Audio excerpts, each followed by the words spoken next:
Like,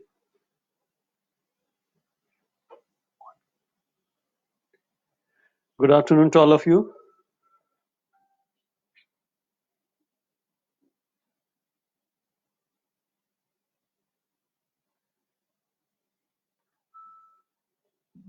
In our last class,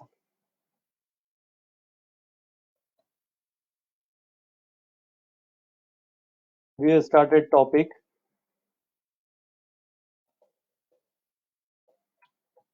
functions in Python. Am I audible?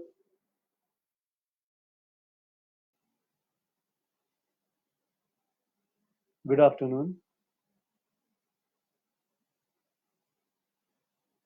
Now, it is very important topic. We will start to define our own function that is called user-defined function. User-defined function. This is today's topic.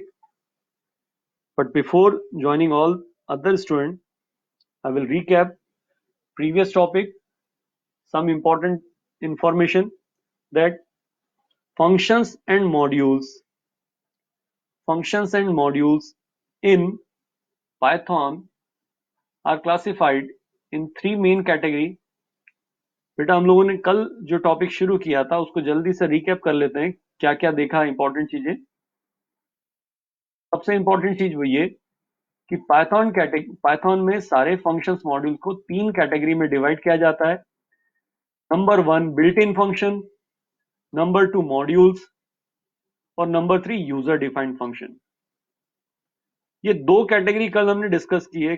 कल ये दो category समझिए, built in and modules. एक short में recap करें, what is built in function and what is module. Built in function which can be used directly without importing any header file, importing any library in our program। वो function जिनको हम directly हमारे programme में use कर लेते हैं, जैसे कि लेन फंक्शन, जैसे कि type function.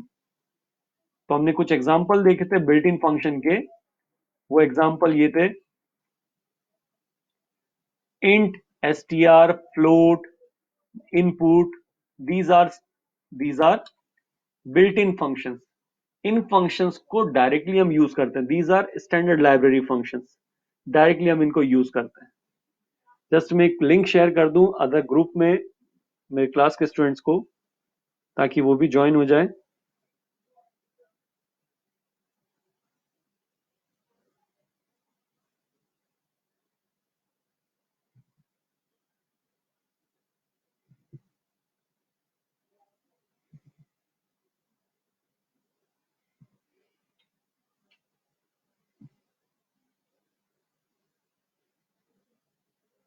Yes,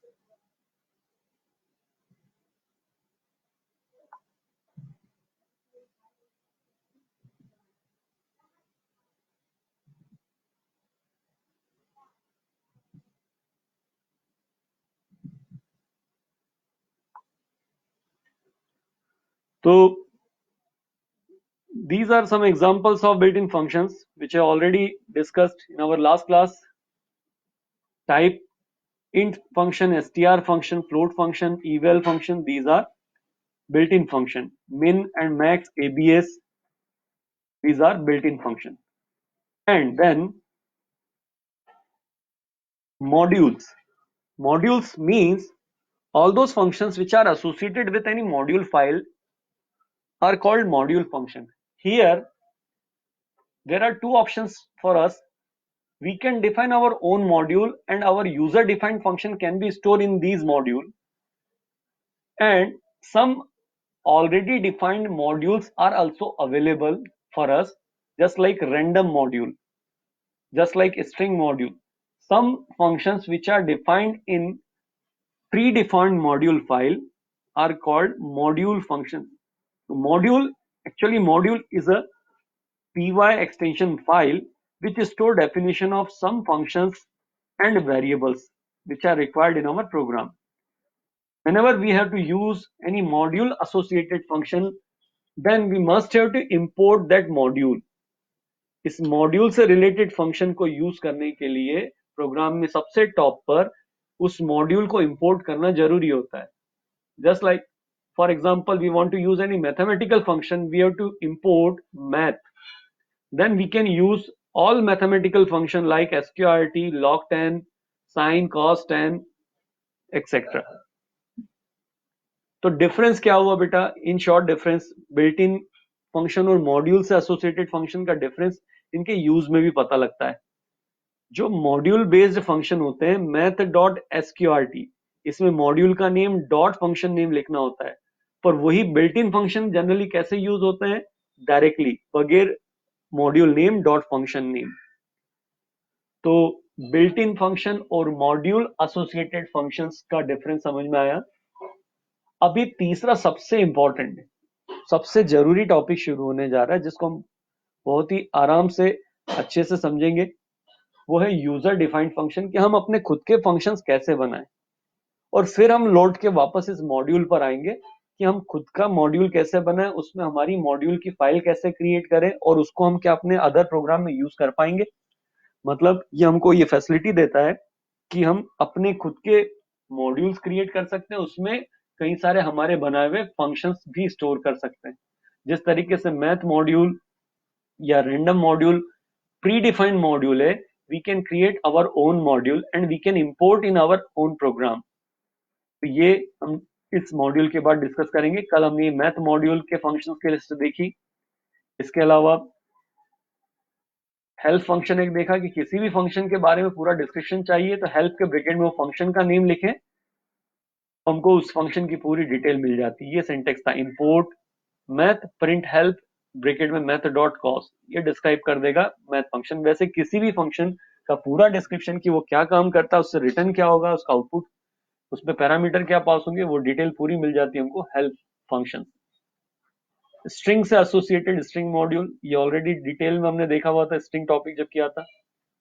random module, इससे एसोसिएटेड फंक्शन कई सारे देखे, पर उतने सारे फंक्शंस का जीसी काफी इंपॉर्टेंट है, इसलिए इन सब में इंपॉर्टेंट था कि कुछ क्वेश्चंस हम आगे देखेंगे, उसके लिए ये समरी आप ध्यान रखिएगा बिल्कुल. मोस्ट इंपॉर्टेंट 3 रैंडम मॉड्यूल के जो फंक्शंस हैं उनका यूज ध्यान रखिएगा. First function random. Random function जो है, ये random function random value generate करता है. जब भी यूज करना होगा, कैसे यूज होगा ये सारे फंक्शन, इन सभी फंक्शंस को यूज करने के पहले आपको ऊपर इंपोर्ट करना होगा, इंपोर्ट रैंडम. उसके बाद print random dot random, library का नाम random dot function name is also random. तो ये फंक्शन जो है, ये always it will return a float value between range from 0 to 1. Here 1 is excluded. ध्यान दीजिए इस बात को, सबसे जरूरी कि यहां पर ये फंक्शन जो है, ये फंक्शन केवल रैंडम वैल्यू जनरेट करेगा 0 से लेकर 1 तक की. This function will generate random value from 0 to less than 1. इसमें 1 नहीं आएगा, ये ध्यान देने वाली बात है, इसमें 1 नहीं आएगा. अब मेरा आपसे क्वेश्चन है, फॉर एग्जाम्पल सपोज यहां पर मैंने एक स्टेटमेंट लिखा, print 15 plus random dot random into 5. इसका पॉसिबल वैल्यू कितनी हो सकती है? इसकी पॉसिबल वैल्यू कितनी हो सकती है? सपोज ये क्वेश्चन आया बोर्ड में, what will be the minimum and maximum value generated by above code. तो आप सबसे मेरा क्वेश्चन ये है कि इस कोड से, इस 2 लाइन के कोड से मिनिमम और मैक्सिमम वैल्यू कितनी होगी?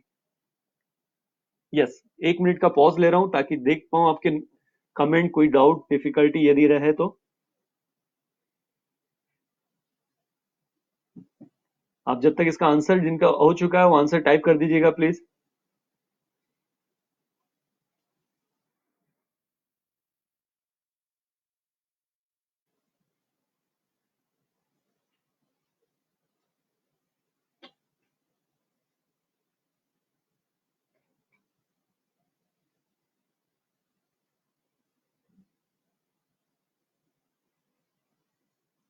यस, आंसर कोई दे रहे हैं इसका?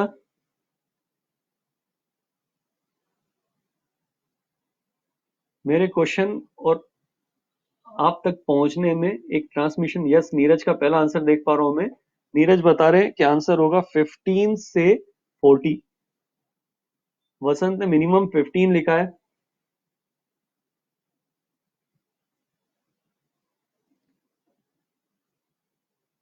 और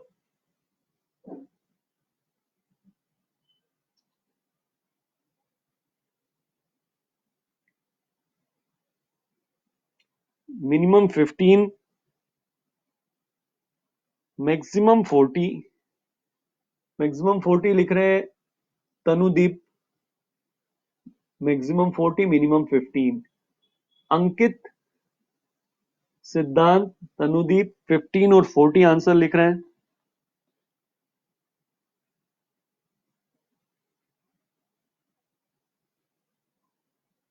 यस।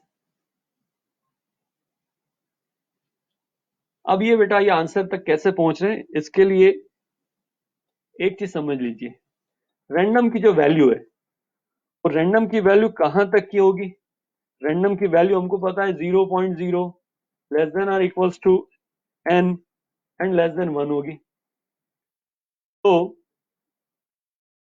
इसको यदि मल्टीप्लाई कर रहे हैं हम, multiply with 5, then possible result will B,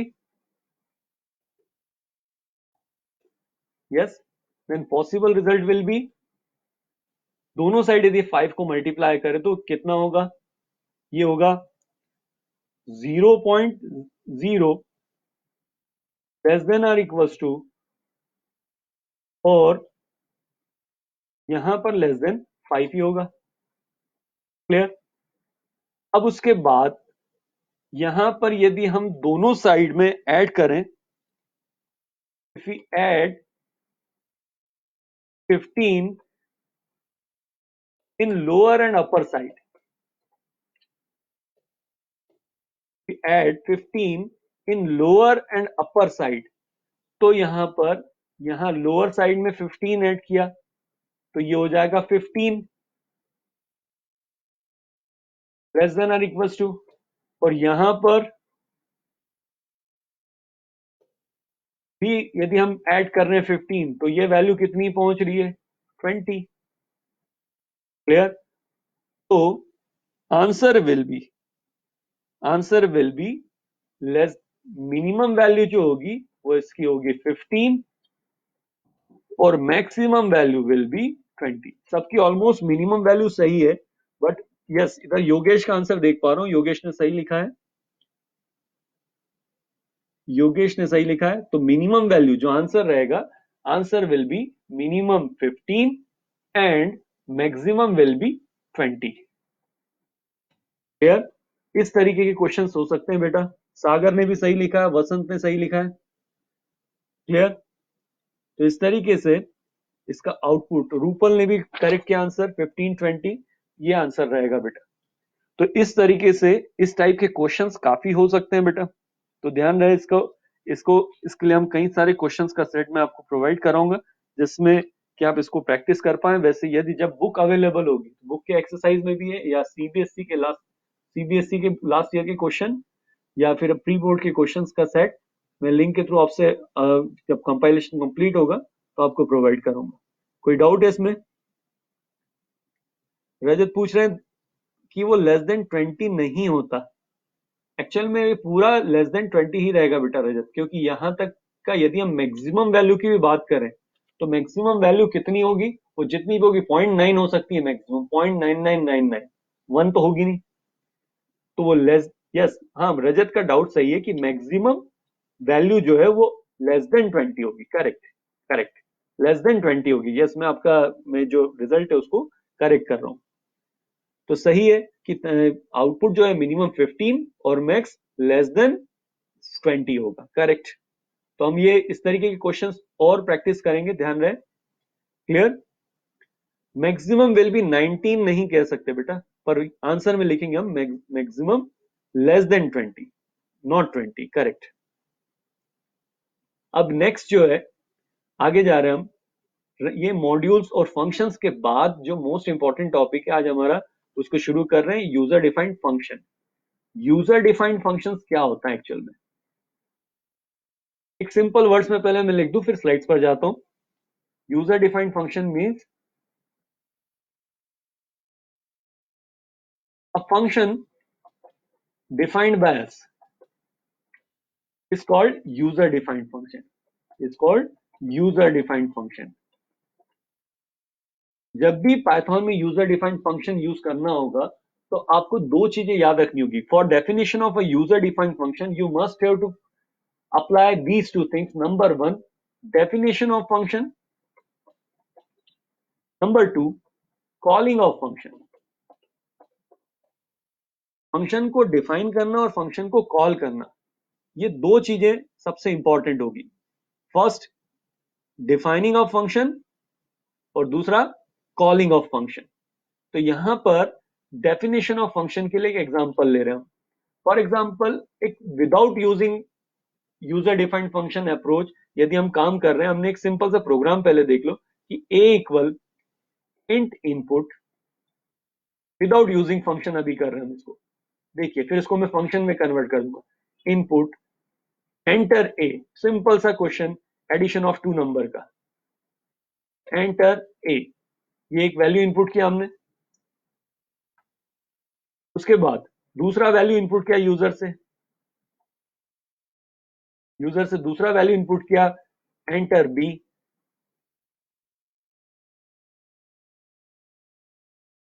We have entered two value from user. Now we want to add these two values. उसके लिए हमने सिंपल सा एडिशन का फॉर्मूला लगाया, c equal a plus B. Then we are showing the result c। This is without using function. अभी ये जो code है सामने, ये विदाउट यूजिंग फंक्शन है। नाउ अब यही हम फंक्शन के थ्रू इंप्लीमेंट करने जा रहे हैं कि यूजर डिफाइंड फंक्शन से कैसे किया जाए। तो यूजर डिफाइंड फंक्शन से करने के लिए सबसे पहले हम क्या करेंगे, देखिए, फंक्शन जब भी बना रहे हैं तो आपको यूजर डिफाइंड फंक्शन को इंप्लीमेंट करते समय दो चीजें माइंड में रहना चाहिए कि आपको फंक्शन डिफाइन करना है और फंक्शन कॉल करना है। कहां पे होगा फंक्शन डेफिनेशन? तो आपके प्रोग्राम में टॉप पे, और कॉलिंग होगी उसके बाद में। क्या किया जाएगा, हम यही सारे स्टेटमेंट, एक सिंपल सा केस, यूजिंग फंक्शन करना है इसको, तो हमने यहां पर इस सबको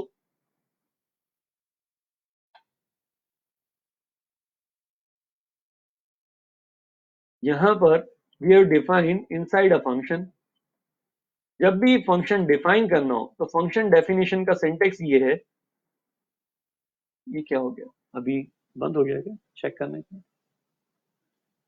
yes, for function definition we must have to write here def keyword, then function name, then parameter. This is the header line syntax for function. जब भी फंक्शन डिफाइन करना हो तो इसका हेडर लाइन ये रहेगा, फंक्शन डेफिनेशन का जो सिंटेक्स रहेगा वो ये रहेगा। और उसके बाद फंक्शन ने क्या एक्शन लेना है, फंक्शन में क्या लाइंस आएगी, वो आप उसके बाद मेंशन करेंगे। एक फंक्शन का सिंटेक्स ये होता है बेटा, फंक्शन नेम आप डिसाइड करेंगे, उसके पहले कीवर्ड यूज होगा डेफ, और ब्रैकेट में आर्गुमेंट लिस्ट आएगी। बेटा ये आर्गुमेंट लिस्ट को भी छोड़ दो, मैं आगे उसका एग्जांपल पाऊंगा, तब एक साथ सारी चीजें समझने में कंफ्यूजन क्रिएट होता है। तो अभी एक सिंपल सा फंक्शन बना रहे विदाउट आर्गुमेंट का, पहले उसको देखो कि हमारा एडिशन ऑफ टू नंबर की प्रॉब्लम है, ए और बी हमने इनपुट किया है, ऐड किया और रिजल्ट सी प्रिंट किया। इसको यूजिंग फंक्शन करना है, तो कैसे किया जा रहा है, यहां पर हमने ऊपर टाइप किया डेफ, फंक्शन का नेम हमने डिसाइड कर लिया add, this is decided by us, function का नेम ब्रैकेट एम्प्टी और ऊपर कॉलन लगा दिया। ये बन गया बेटा एक फंक्शन हमारा। इस फंक्शन का नाम हमने ऐड दिया, और उसमें किया क्या है, सारी जो लाइनें नॉर्मल प्रोग्राम में लिखी जा रही थी वो सारी लाइनें हमने कहां कर दी है, वो हमने एक फंक्शन में लिख दी, और यहां पे फंक्शन को कॉल कर लिया। जस्ट ये है कॉलिंग, ये कॉल किया हुआ है फंक्शन को, this is called calling of function, this is called function definition. एक ही प्रोग्राम में कई सारी फंक्शन की डेफिनेशन भी हो सकती है। अब आप इसमें दो पार्ट समझ लीजिए कि आपका मेन प्रोग्राम क्या है और सब प्रोग्राम क्या है। यहां पर जितने जब प्रोग्राम बनाए जाते हैं तो प्रोग्राम में कई सारे जब फंक्शंस होंगे तो ऐसी सिचुएशन होगी, आपने फंक्शन 1 बनाया, उसके बाद हो सकता है उसके बाद फंक्शन 2 भी डिफाइन किया, आपके प्रोग्राम में कई सारे फंक्शंस की जरूरत है। सपोज आपने फंक्शन 2 डिफाइन किया, ऐसे कई सारे फंक्शंस बनाए और उसके बाद आपने यहां पर इनको कॉल करने के लिए स्टेटमेंट लिखे। मैं इनके नेम रिड्यूस कर दे रहा हूं ताकि कॉलिंग में कॉम्प्लेक्सिटी कम रहे। Function 1, function 2,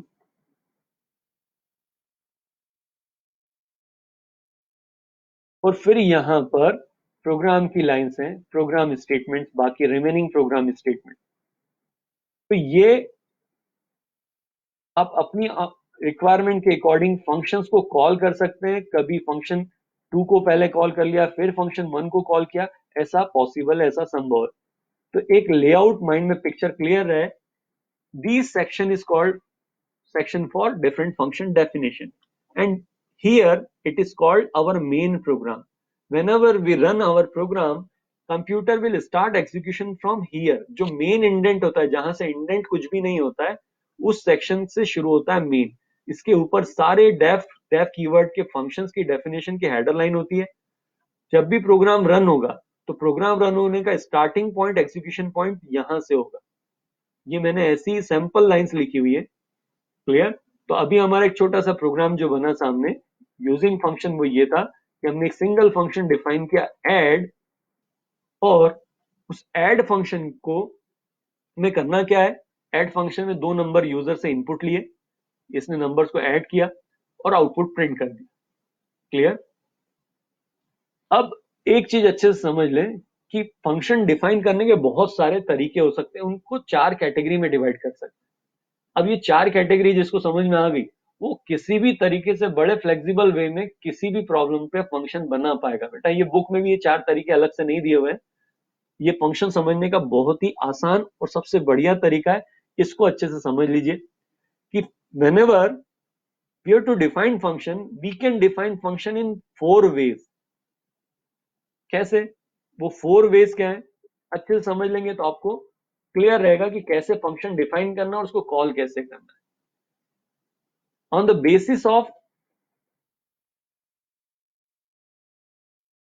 basis of argument and return value, we can define in function in 4 ways। पर ये 4 ways सभी जगह लगेंगे ऐसा नहीं है, जहां जो तरीका ज्यादा सूट करता है वो ही यूज करना है। जैसे पहला जो तरीका है वो है no argument and no return. ये अभी हमने जो ऊपर फंक्शन बनाया बेटा, इसमें न तो कोई आर्ग्यूमेंट पास किया है और नहीं कोई रिटर्न दिया है। क्लियर? ये हमारा जो ऊपर जो एग्जांपल हमने यूज किया है, ये फर्स्ट टाइप को ही बिलोंग करता है, नो आर्ग्यूमेंट और नो रिटर्न। क्लियर? क्यों आर्ग्यूमेंट नहीं है यहां पर? जब फंक्शन कॉल किया जाए और कॉल करते समय पैरेंथेसिस में ब्रैकेट को एम्प्टी छोड़ा जाए और डेफिनेशन में भी ब्रैकेट्स एम्प्टी है, तो इसका मतलब you are calling a function without any argument. Clear? यहां पर हमने इस फंक्शन को खाली हाथ कॉल किया, ऐसा बोल सकते हैं। We are calling a function without passing any parameter, without passing any argument. अभी दोनों वर्ड पे कंफ्यूज नहीं हो, ना हो, आर्ग्यूमेंट और पैरामीटर में बोल रहा हूं, एक स्लाइड सा डिफरेंस आ गया है। तो फंक्शन को कॉल करते समय यदि पैरेंथेसिस में कुछ भी आर्ग्यूमेंट्स नहीं दिए जा रहे हैं तो इसको कहा जाता है नो आर्ग्यूमेंट। तो ऐसे फंक्शन की डेफिनेशन में भी जरूरी है कि डिफाइन करते समय पैरेंथेसिस एम्प्टी रखे जाए। तो वैसे ही किया, ये दो चीजें बैलेंस होना चाहिए बस। तो ये फंक्शन करेगा क्या, जब भी कॉल होगा उठ के सीधे लाइनें एग्जीक्यूट होते जाएंगी, पहले इनपुट कर लिया, फिर कैलकुलेशन हो गया और फिर आउटपुट। क्लियर?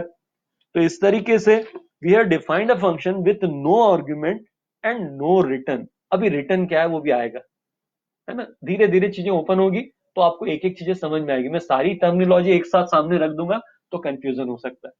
ठीक है, तो अभी आर्गुमेंट की बात समझ में आई कि हमने फंक्शन को खाली हाथ कॉल किया, मतलब कॉल करते समय कुछ भी पैरेंथेसिस में नहीं दिया। अब देखिए यही प्रॉब्लम है, इसको हम दूसरे तरीके से बना रहे हैं। यहां पर सेकंड जो मेथड है, सेकंड मेथड क्या होगी, हम सेकंड मेथड जो अप्लाई करेंगे, यस आर्गुमेंट नो रिटर्न। अभी ऊपर वाली प्रॉब्लम में क्या हुआ कि ये फंक्शन ऐड जो डिफाइन हुआ है, इसमें इस फंक्शन ने खुद ने इनपुट भी किया है, इसी फंक्शन के अंदर कैलकुलेशन भी हुआ है, और इसी फंक्शन के अंदर आउटपुट भी हुआ है। तीनों जॉब इनपुट कैलकुलेशन आउटपुट के परफॉर्म किए हैं इस फंक्शन ने। This function is performing all three jobs, input calculation and output. Now we are inputting data from main function and then we want to pass this data to function add।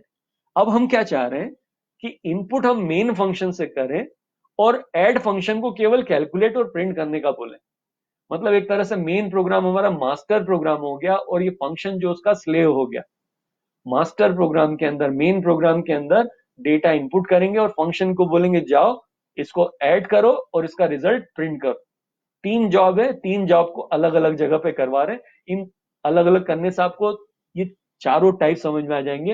No return, no argument, yes argument, no return. तीसरा क्या होगा, guess कर लो।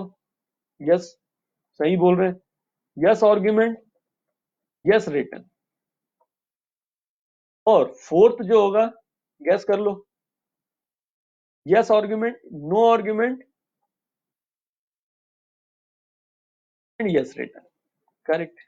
बस combination तो बना है, पर ये कॉम्बिनेशन ऐसे है कि इससे सारा टाइप की डेफिनेशन आपकी हर तरीके से फंक्शन को डिफाइन करना और प्रॉपरली कॉल करना आपको अच्छे से समझ में आ जाएगा। ठीक है, तो अभी यहां पर देखिए ध्यान से, अब इसी प्रोग्राम को हम फिर से कैसे करने जा रहे हैं। यहां पर ये चारों टाइप तो मैंने लिख दिए, अब सेकंड टाइप इंप्लीमेंट कर रहा हूं, yes argument no return. Yes argument no return के लिए क्या होगा, यही प्रोग्राम है, डिफाइन ऐड। इसमें क्या चेंजेस होंगे, पहले चेंजेस ध्यान से ऑब्जर्व करना। कॉपी पेस्ट तो करना पड़ेगा, आपका टाइम सेव करना है मुझे। यस, तो ये अब इसको यस आर्गुमेंट नो रिटर्न में कैसे कन्वर्ट किया जाए। हमने बोला कि ये फंक्शन को इनपुट नहीं करवाना है, एडिशन ऑफ टू नंबर होना है, पर एडिशन के लिए जो नंबर इनपुट होना हम चाहते हैं वो कहां से हो, वो वो होना चाहिए मेन से। तो कोई बात नहीं, वो इनपुट का टास्क मैंने कर दिया इधर। देखिए बेटा, देखो बेटा जी, अब ये ए और बी इनपुट कर रहे हैं हम मेन फंक्शन से। आपको दिख रहा है यहां पर, ये हमारा फंक्शन है। फंक्शन की डेफिनेशन अभी पूरी नहीं है, अभी बहुत सारे चेंजेस होना है इसमें, पर पहले अभी आप इतने पर फोकस कर लीजिए। मैं उसको हटा ही देता हूं, अभी कंफ्यूजन होगा। हमने मेन फंक्शन में इनपुट कर लिया ए और बी, दो नंबर का इनपुट कर लिया। अब हम चाहते हैं कि इसको ऐड करना है ए और बी को, और इसके बाद इसका एडिशन का रिजल्ट प्रिंट करना है। ये काम हम फंक्शन से करवाना चाह रहे हैं। We want to perform this task by function. तो करने के लिए हमने ये डेटा फंक्शन को दे दिया, जाओ ऐड फंक्शन ए और बी को ऐड करके लाओ। तो अब ये ऐड फंक्शन जी जो है, इनको कंप्लीट करना है हमें, वो कहां से होंगे। तो इसकी डेफिनेशन, जो फंक्शन कॉल हो रहा है प्रोग्राम में, यूजर डिफाइंड फंक्शन जो भी कॉल हो रहा है, उसकी डेफिनेशन ऊपर होना चाहिए, नहीं तो एरर आ जाएगी। तो ठीक है, हम लोग लिख रहे हैं अपनी डेफिनेशन, डेफ ऐड। अब यहां पर ये थोड़ा सा बैलेंस गड़बड़ हो गया, इसको समझने वाली बात है कि ये पहली बात तो यदि ऐसा ही ऐसा कोड रन कर दिया ना, तो यहीं पर एरर आ जाएगी बेटा, कि ये कॉलिंग और डेफिनेशन की मिसमैच हो गई। You are calling a function with passing two parameter, और दो पैरामीटर का तो कोई फंक्शन है ही नहीं यहां पर। तो इसी चीज को बैलेंस करने के लिए यहां पर हमने पैरामीटर रखना है। हमने यहां पर रख दिए पैरामीटर ए और बी। अब मैं एक अच्छी बात बताता हूं, यहां पर जो वर्ड बोल रहा हूं ना मैं, आर्ग्यूमेंट और पैरामीटर, वो दोनों दिख रहे हैं आपको बेटा। यहां ये जो ए बी है, these are arguments and these A B are parameter. इनके दोनों के नेम, आर्ग्यूमेंट का नेम और पैरामीटर का नेम, सेम हो सकता है और अलग भी हो सकता है। आर्गुमेंट यहाँ पर और पैरामीटर यहाँ पर, तो मैं नाम बदल दूं ताकि आपको बोल पाऊं कि ये आर्गुमेंट और ये पैरामीटर। तो इस बार मैंने नाम इसका कर दिया ए बी के बजाय एक्स वाई। ठीक है, तो एक्स वाई है तो इधर भी फिर एक्स वाई करना होगा। जरूरी नहीं है कि नाम बदलना भी है और जरूरी नहीं कि नाम सेम रखना है, आपकी चॉइस। आप सेम रखो या अलग अलग रखो, पर अलग अलग रखने में आपको कंफ्यूजन नहीं रहेगा। देखिए, काम तो हमारा हो रहा है ना, हमको दो नंबर ऐड करवाने हैं। वो चाहे किसी भी नाम से हो जाए, एक्स वाई जेड से हो जाए, एबीसी से हो जाए, हमारे को दो नंबर ऐड करवाने। तो वही हो रहा है। देखो, अब ये फंक्शन जो है, जैसे ही प्रोग्राम रन होगा, ध्यान से देखिए, पूरा प्रोग्राम रेडी है, इतना सा छोटा सा प्रोग्राम जिसमें एक फंक्शन इंप्लीमेंट हो रहा है। जैसे ही प्रोग्राम रन होंगे, सबसे पहला लाइन जिसको कंप्यूटर रीड करके एग्जीक्यूट करेगा वो लाइन होगी ये, क्योंकि ये होता है मेन फंक्शन। मेन इंडेंट पर डेफ डेफ लाइन के बाद जो पहली लाइन होती है, अदर देन डेफिनेशन लाइन, वहीं से एग्जीक्यूशन शुरू होता है।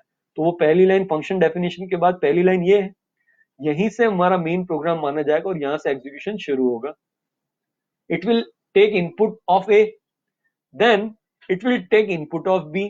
सपोज हमने ए की वैल्यू 5 दिया, बी की वैल्यू 7 दिया। Now we are calling function add. हमने फंक्शन ऐड को कॉल किया by passing A B. A और बी की 5 7 वैल्यू पास कर दी। जिसको बोला जा रहा है ए बी है आर्ग्यूमेंट और एक्स वाई है पैरामीटर। तो ए का वैल्यू एक्स में जाएगा, बी का वैल्यू वाई में जाएगा। ऐसा होता है जब हम फंक्शन में पैरामीटर आर्गुमेंट पास करते हैं, तो वही आर्गुमेंट उसके रिस्पेक्टिव पैरामीटर में जाते हैं। मतलब जो पहली वैल्यू है वो पहले पैरामीटर में जाएगी, जो दूसरी वैल्यू है वो दूसरे पैरामीटर में जाएगी। तो ए की वैल्यू एक्स में चली जाएगी, बी की वैल्यू वाई में चली जाएगी। मतलब एक्स को मिल गया 5, वाई को मिल गया 7। अब ये एग्जीक्यूशन शुरू हो जाएगा। 5 और 7 जुड़ेंगे, it will add 5 and 7। Answer z will be z की वैल्यू होगी 12। ये z प्रिंट कर देगा 12। मतलब यूजर को स्क्रीन पे दिखेगा क्या? यूजर को अंदर की चीजें नहीं दिखाई देगी। यूजर जब प्रोग्राम रन करेगा, तो यूजर प्रोग्राम रन करेगा तो उसकी स्क्रीन पर तो सामने जैसा मैसेज पहले आ रहा था वैसे ही आएगा। एंटर ए, यूजर ने दिया 5। एंटर बी, यूजर ने दिया 7। और यूजर को आंसर जो मिल जाएगा, सीधे आंसर मिल जाएगा 12। यूजर को इससे कोई मतलब नहीं, जो रन कर रहा है प्रोग्राम उसको तो सिंपली जैसा पहले हुआ था वैसा ही मिलेगा। पर इस बार इंप्लीमेंटेशन डिफर है पिछली बार से। पिछली बार हमने कोई पैरामीटर नहीं दिए थे, इस बार पैरामीटर दिए। कोई आर्गुमेंट पास नहीं किए थे, इस बार आर्गुमेंट पास किए। क्लियर? ये बहुत जरूरी है समझना। ऐसा ही मैं यूं ही नहीं कर रहा हूं कि बहुत अलग अलग वैरायटी में बना के, क्योंकि स्टूडेंट को इसी में गलती होती है कि फंक्शन की डेफिनेशन के अकॉर्डिंग कॉल नहीं करते या कॉलिंग के अकॉर्डिंग डेफिनेशन नहीं होती है, तो एरर्स आती है और इवन आउटपुट फाइंडिंग के क्वेश्चन या एरर फाइंडिंग के क्वेश्चन भी नहीं कर पाते। ये टॉपिक परफेक्ट हो जाएगा तो आप बहुत अच्छे तरीके से फंक्शंस डिफाइन कर पाएंगे बेटा। इन शॉर्ट बता दूं, function user defined function define करने के 4 तरीके होते हैं। No argument no return, yes argument no return, yes argument yes return, no argument yes return. पानी पी लेता हूं 2 मिनट।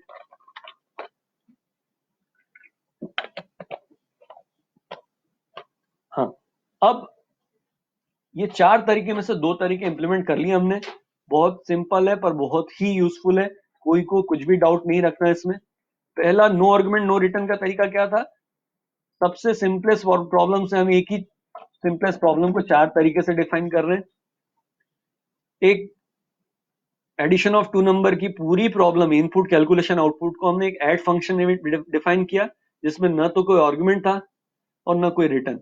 बस ऐड फंक्शन को कॉल कर लिया, प्रोग्राम रन होगा, 2 नंबर इनपुट होके ऐड हो जाएंगे और आंसर शो हो जाएगा। उसके बाद दूसरा जो है, दूसरा इंप्लीमेंटेशन हमने किया वो ये, दूसरा इंप्लीमेंटेशन ये कि जिसमें हमने मेन प्रोग्राम में इनपुट करवा लिया। इनपुट करने के बाद ऐड करवा दिया इनको। ऐड करने के बाद इनको ऐड करने का टास्क दिया है फंक्शन को, और प्रिंट करने का भी टास्क दिया है फंक्शन को। तो यहां पर ऐड हो रही वैल्यू ए और बी की, जिनको ऐड होना उनको पास किया फंक्शन में। अब यहां पर ये वैल्यूज ए और बी जो है आर्गुमेंट कहलाएंगी, एक्स और वाई इसके रिस्पेक्टिव पैरामीटर करें। मैं एक बार आपके कमेंट्स देख लूं बेटा, कहीं पर कोई कुछ मिसिंग तो नहीं है? किसी को कोई डाउट हो तो लिख दीजिएगा कमेंट में। वसंत ने लिखा है फिर से एक्सप्लेन करो। हाँ बेटा वसंत, मैं थोड़ा सा रिकैप कर ही रहा हूँ, मेरी आदत है रिपीट करने की, ताकि बोल बोल के याद करवाता हूँ, कोशिश मेरी यही रहती है। तो ये जो दूसरा तरीका है कि फंक्शन जो है, सेकंड डेफिनेशन जो है, सेकंड डेफिनेशन में हम फंक्शन को डिफाइन इस तरीके से कर रहे हैं कि जिसमें यूजर से इनपुट लिया जाएगा ए और बी का, ठीक है। अब ये जो इनपुट लिया वो मेन फंक्शन में हमने लिया, यहां से मेन शुरू हो गया, और जो ए बी की वैल्यू वो फंक्शन में पास कर दी, we are passing this value into function, and then अब ये ए और बी की वैल्यू जब फंक्शन कॉल होगा, ये कॉल हो रहा है फंक्शन यहां से, this is called calling of function by passing argument. अब हम फंक्शन को खाली हाथ कॉल नहीं कर रहे हैं, we are passing this two values A and B into function. ये ए और बी किस में पास होंगे? फंक्शन के पैरामीटर्स में। A value will be supply into X, B will be supply into Y. A पहुंचेगा एक्स में, बी पहुंचेगा वाई में। ए और बी का रोल यहां पर एक्स वाई पूरा करेंगे, ऐड हो जाएंगे एक्स वाई, आंसर जेड में स्टोर कर देंगे, आंसर प्रिंट हो जाएगा। क्लियर? आगे जाएं। नेक्स्ट जो है, अब उसके बाद इसी फंक्शन को हम तीसरे तरीके से we are defining in third way. तो थर्ड वे जो है, it is called yes argument and yes return. Yes argument and yes return, ठीक है। इसके लिए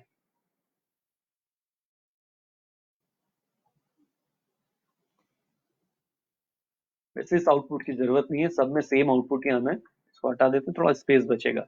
clear? Now yes argument yes return कैसे होगा? यहां पर अब एक और हीरो की एंट्री होने वाली है, हीरोइन की एंट्री होने वाली है, रिटर्न स्टेटमेंट। ये रिटर्न क्या है एक्चुअल में?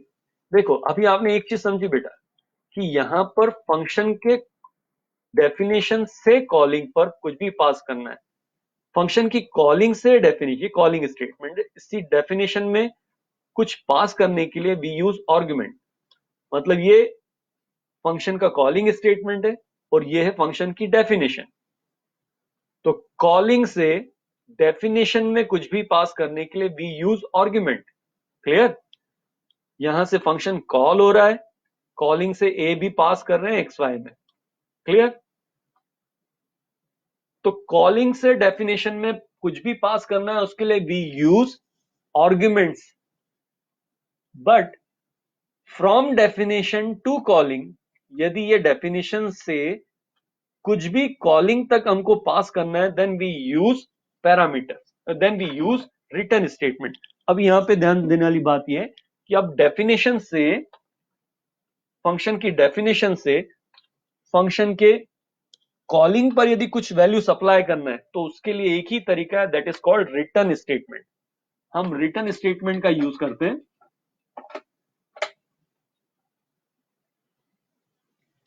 तो ये जो रिटर्न स्टेटमेंट है, उसका सिंटेक्स बड़ा सिंपल सा है। Whenever you want to use return, then you have to like return any variable, return any value, return any expression. अब कुछ भी रिटर्न करवा सकते हैं, तो ये रिटर्न स्टेटमेंट हम यहां पे यूज करेंगे। मैंने इसका सिंटेक्स लिखा है यहां पर, देखिए। अब ये थर्ड टाइप इंप्लीमेंट कर रहा हूं मैं।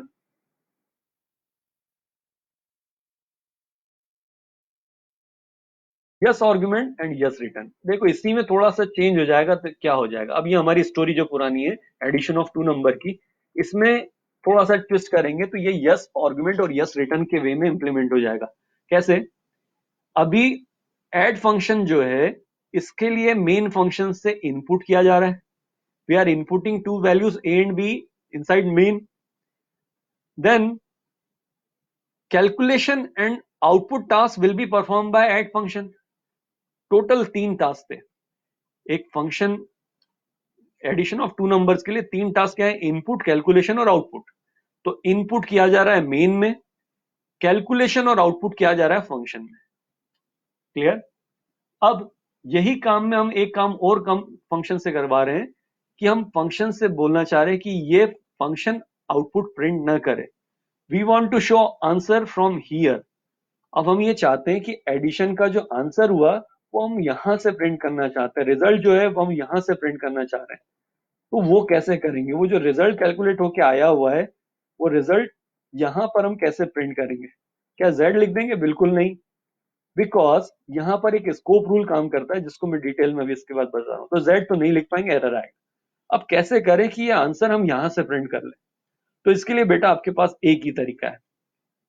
क्या करेंगे हम यहाँ पर? वी विल एड, ये आंसर तो प्रिपेयर हो चुका है z में। Now we will throw this answer from function definition to its calling statement. अब हम क्या करेंगे, यहां पर जो फंक्शन ने आंसर तैयार किया हुआ है वो आंसर को यहां से we will throw, return statement will throw this answer to here. Clear? यहां पर अब ये फंक्शन जो है ये नॉर्मल फंक्शन नहीं रहा कि कुछ भी रिटर्न नहीं करेगा। ये फंक्शन के अंदर एक रिटर्न स्टेटमेंट आ चुका है। This function is returning now a value. तो whenever a function will return a value, you must have to cache this value into any variable. You have to make any arrangement for storing this returned value inside any variable. अब मैंने change क्या किया, ऐसा क्यों करना पड़ा? तो उसका रीजन समझ में आ रहा है बेटा कि यहाँ पे c इक्वल क्यों लिखा? क्योंकि ये फंक्शन जो है विदाउट रिटर्न वाला नहीं है। This function is returning something. तो जो फंक्शन कुछ आउटपुट देता है तो उसकी आउटपुट की हुई वैल्यू को कैच तो कहीं करना पड़ेगा। जिस तरीके से यहां से ये फंक्शन ने वैल्यू रिटर्न किया, वो रिटर्न वैल्यू को हमने कहां पे कैच करेंगे? यहां पर। कंफ्यूज नहीं होना, बड़ा सिंपल सा है। देखो अपना प्रोग्राम पूरा हो जाएगा तो एक फ्लो में आपको समझ में आएगा कैसे। whenever we run this program, starting point will be this, ये है मेन प्रोग्राम और ये है function definition. This is function definition. तो यहां पर मेन प्रोग्राम में it will input two number from us. Suppose we enter two number 5 and 7. Value of a is 5, value of b is 7. Okay, now again we are calling this add function by passing a and b. a b argument जो है इसकी value 5 7 है। जैसे ये function call होगा तो calling के लिए कंट्रोल जाएगा इधर, ए बी की 5 7 पास हो जाएगी वैल्यू x और y में। x कितना बन जाएगा 5, y कितना बन जाएगा 7। पहले आर्गुमेंट की वैल्यू पहले पैरामीटर में जाती है, दूसरे की दूसरे में, तीसरे की तीसरे में, एंड सो ऑन। ठीक है, तो इसलिए x की वैल्यू 5, y की value 7। Now 5 and 7 will be added, results 12 will be stored in z। अब ये z, ये हीरो या हीरोइन बोल दो, रिटर्न स्टेटमेंट इसका रोल इंपॉर्टेंट है यहाँ पर। ये रिटर्न का मतलब ये कि ये जो z है ये रिटर्न करेगा कहां पर? A return statement will return value at calling location. कहां पे कॉल हुआ है फंक्शन? फंक्शन कॉल हुआ है यहां पर, तो ये रिटर्न वैल्यू यहीं थ्रो होगी। तो हमने यहाँ बिठा के रखा है सी को कैच करने के लिए कि जब भी उधर से कुछ आ जाए तो उसको आप कैच कर लो। तो सी में सीधे कैच हो जाएगा। जो ऐड फंक्शन से आंसर जनरेट हुआ है, जो भी रिटर्न जनरेट हुआ है, इट विल स्टोर इन सी। तो इस वजह से सी को सीधे कैच मिलेगा, सी के हाथ में सीधा आ जाएगा 12। अब सी के हाथ में 12 है, हमने उठा के इसको प्रिंट कर दिया, रिजल्ट 12। तो जब यूजर को भी आंसर दिखेगा तो यूजर के आंसर में क्या फर्क पड़ेगा? सिंपल सी बात है, जब आप प्रोग्राम को रन करेंगे आउटपुट कैसा दिखेगा इसका? आपके सामने वही दो मैसेज आएंगे, एंटर ए आपने सपोज दिया 5, एंटर बी आपने सपोज दिया 7, आपके स्क्रीन पर आंसर आ जाएगा रिजल्ट 12। आई बात समझ में बेटा? तो इस तरीके से answer will be 12 and now we have implemented this by using yes argument, yes return. अब एक चीज मैं बता दूं, सबसे ज्यादा जो पॉपुलर टाइप है जिसको हम इंप्लीमेंट करेंगे, बहुत ज्यादा बार यूज होता है यही वाला type, yes argument yes return. बहुत सारे फंक्शन, आपका खुद का भी फेवरेट मेथड यही बन जाएगा आगे चलकर। जब भी आप फंक्शन डिफाइन करने के बारे में सोचेंगे आपको सबसे कन्वीनियंट यही लगेगा और सबसे ज्यादा यूज भी यही होता है, यस आर्गुमेंट यस रिटर्न। चौथा टाइप बच गया है, उसको भी देख लेते हैं जल्दी से। तो फोर्थ टाइप जो है वो है कौन सा? No argument yes return. अच्छा, नो आर्गुमेंट नहीं और यस रिटर्न, मेरे साथ में आप भी सोचते जाइए और बताते जाइए क्या नो आर्गुमेंट का मतलब क्या जा रहा है।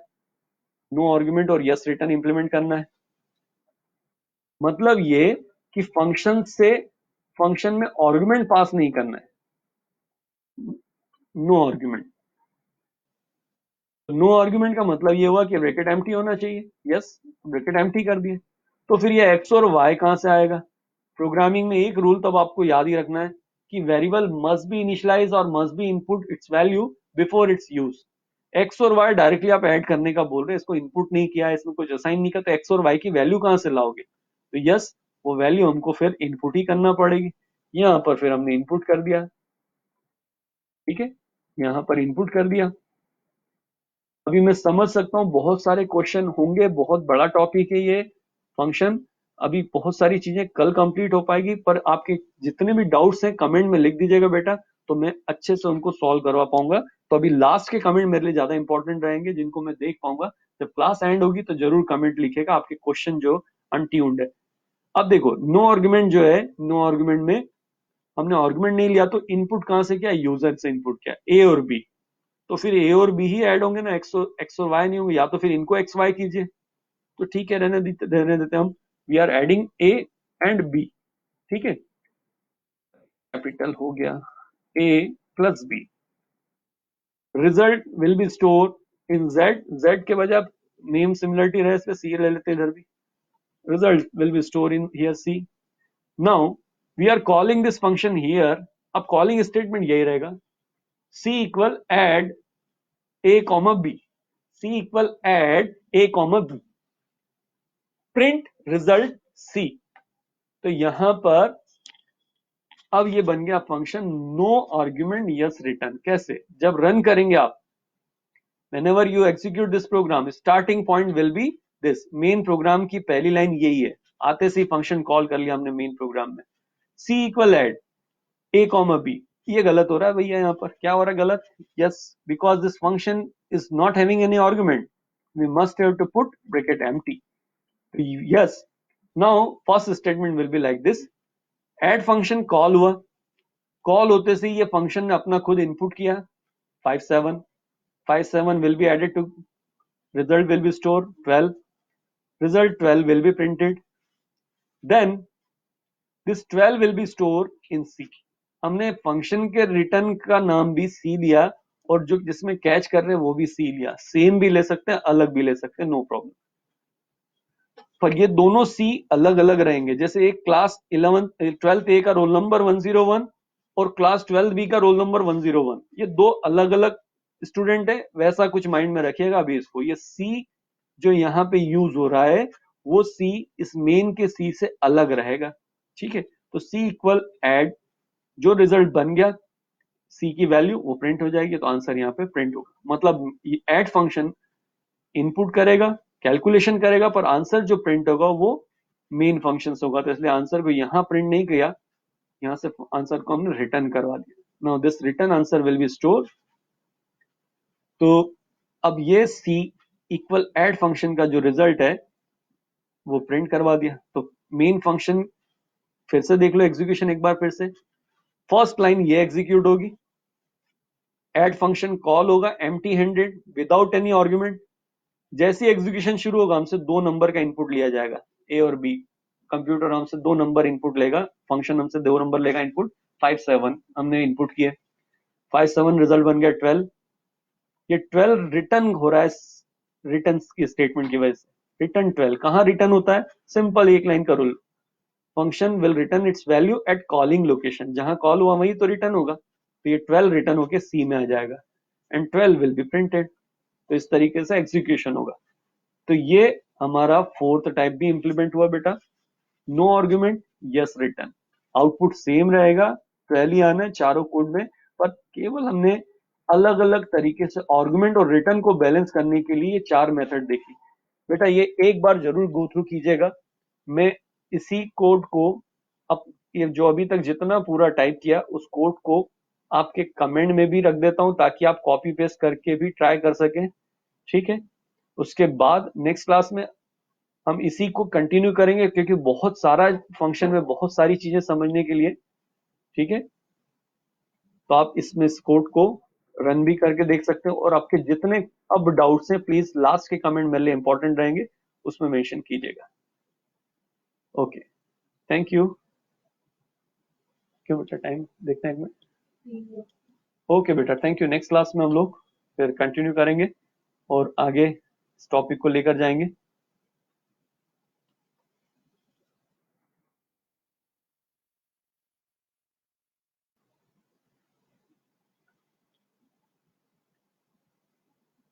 थैंक यू बेटा, बाय।